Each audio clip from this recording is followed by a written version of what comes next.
Dikatakan ia tidak pemarah dan tidak menyimpan kesalahan orang lain. Kasih itu membuat kita sekalipun sebel, kita bisa ngampunin pasangan kita. Sekalipun kita mungkin bertengkar, tapi kita bisa selesain. Kasih membuat kita nggak kasar sekalipun kita marah. Kayak ini beberapa kali dengar ada cowok yang marah sama pacarnya lalu main pukul gitu. Kayak ini nggak pantas banget. Itu bukan kasih, itu nafsu. Biasanya kalau hubungan udah terlalu dalam, sikap pasangan tuh lebih abusive, lebih posesif. Apa yang harus dilakukan? Bertobat.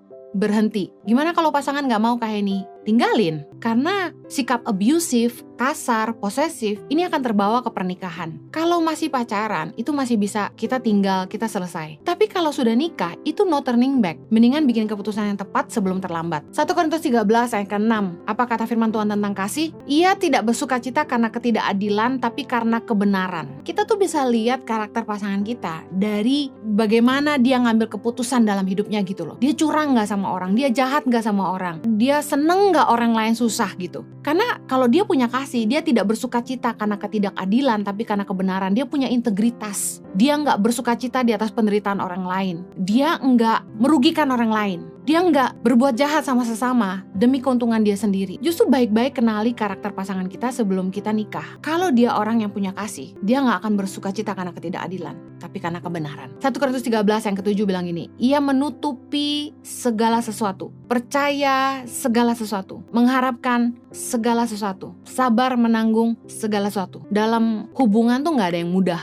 Hubungan itu banyak tantangan dan kasih yang pada akhirnya membuat orang bisa bertahan. Relationship is never easy, but we stay anyway. Why? Karena kasih itu membuat orang sabar menderita dan melewati semua masalah dan tidak menyerah. Sepanjang Kak Heni sama Kak Jojo dating sampai nikah, kita tuh ngelewatin masa-masa yang gak mudah gitu. Aduh, rasanya kalau secara manusia kita mau nyerah gitu. Tapi kita tuh sadar kita saling mengasihi dan kasih itu yang memampukan kita akhirnya saling ngampunin. Membuat kita sabar ngelewatin penderitaan sesulit apapun. Membuat kita gak nyerah gitu. Nah makanya Kak Heni bilang di awal tadi, jangan pernah nikah karena status atau usia. Menikahlah dengan orang yang sungguh-sungguh mengasihi kita dan membuat kita sungguh-sungguh jatuh cinta. Karena cuma kasih yang bisa membuat orang bertahan menghadapi tantangan. Kasih itu membuat kita mau berjuang. Kalau kita benar-benar mengasihi seseorang, Kak Heni mau bilang ini, dalam kenyataan hidup, siapa sih yang gak punya kelemahan? Siapa sih yang gak punya kekurangan? Tapi kasih tuh yang bikin kita ibaratnya nutup mata deh gitu.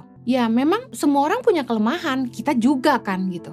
Waktu orang baru jadian karena baru jatuh cinta, kayaknya kelemahan gak jadi masalah. Tapi setelah nikah, herannya orang pisah karena gak bisa nerima kekurangan pasangannya. Nah sebagai anak-anak muda, sebelum kalian memutuskan kalian mau nikah sama siapa, bertanyalah pada dirimu, bisa gak kamu terima semua kelemahan dan kekurangan pasanganmu? Karena kalau kamu gak bisa mengasihi dia cukup dari dulu sampai sekarang, kayak ini mau bilang, berubah itu sulit. Bisa terima apa enggak? Buka mata lebar-lebar. Sadari kekurangan pasanganmu. Lihat apakah engkau mampu hidup dengan itu. Kita selalu bilang ini, gue percaya entar kalau nikah pasti berubah. Susah. Gak akan segampang itu orang berubah. Cuma Tuhan yang mampu mengubah orang. Kita gak bisa. Kalau kamu cinta sama aku, kamu berhenti ngerokok. Gak segampang itu.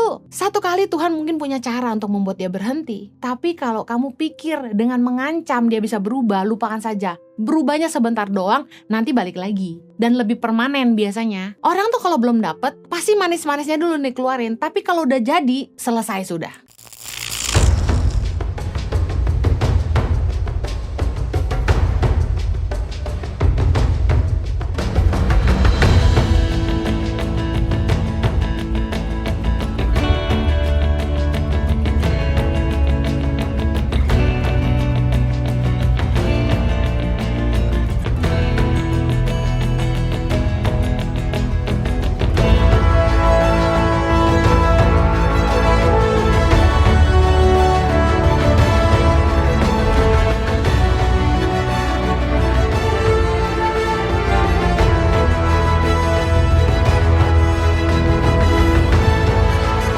Cerita anak pedalaman dalam meraih mimpi dan mengejar cita-cita bersama Tangan Pengharapan.